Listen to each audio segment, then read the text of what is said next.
இவளை இன்னும் காணோம். ஐயோ இவளா?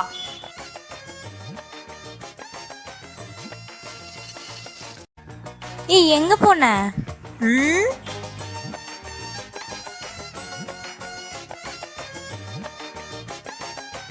இப்போ ஒண்ணும் இல்ல, நீ போட்டாடு உட்காந்து டிவி பார்த்துட்டு இருக்க.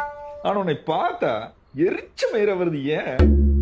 இப்போ வெடிக்காலையில் வெளியே கிளம்பும் போது உன்னை பார்த்துட்டு போன்னு ஆசைப்பட்டேன். நீ பாத்ரூம் இருந்தியாட்டு இருக்குது. உன்னை பார்க்காம போறவன் ரொம்ப வருத்தப்பட்டேன். ஆனா பாரு, சிங்கநல்லூர், காலப்பட்டி, தொண்டாமுத்தூர் கட்டி சுத்திட்டு வந்தாச்சு. வெட்டி அழைச்சல்த ஒரு வேலையும் ரூப் இல்ல.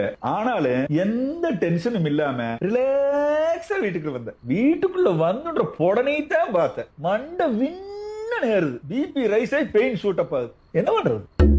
கம்பெனி வேலைக்கு போறானுங்கல்ல காலையில 10 மணி 11 மணி அவனவன் ஜவரீத்துக்கு போறானுங்க. ஆனா நீயே தான் 5 மணிக்குள்ள எந்திரிச்சிடுற. சூப்பர்ரா, கிரேட். ஆனா 5 மணிக்கு எந்திரிக்கிற நீயே எனத்த புடுங்கி கத்த கட்டி வச்சிருக்க போறேன்னு நினைக்கும் போது அடுத்த நாள் காலையில 5 மணி வரைக்கும் எனக்கு தூக்கம் வர மாட்டேங்குது. ஐயோ அக்கா, காலையில இருந்து உங்களை ரொம்ப மிஸ் பண்ணேன். அப்படியா? நானும் தாக்கா. இவ கிடக்குறா கிறுக்கி. தப்பிச்சோண்டா.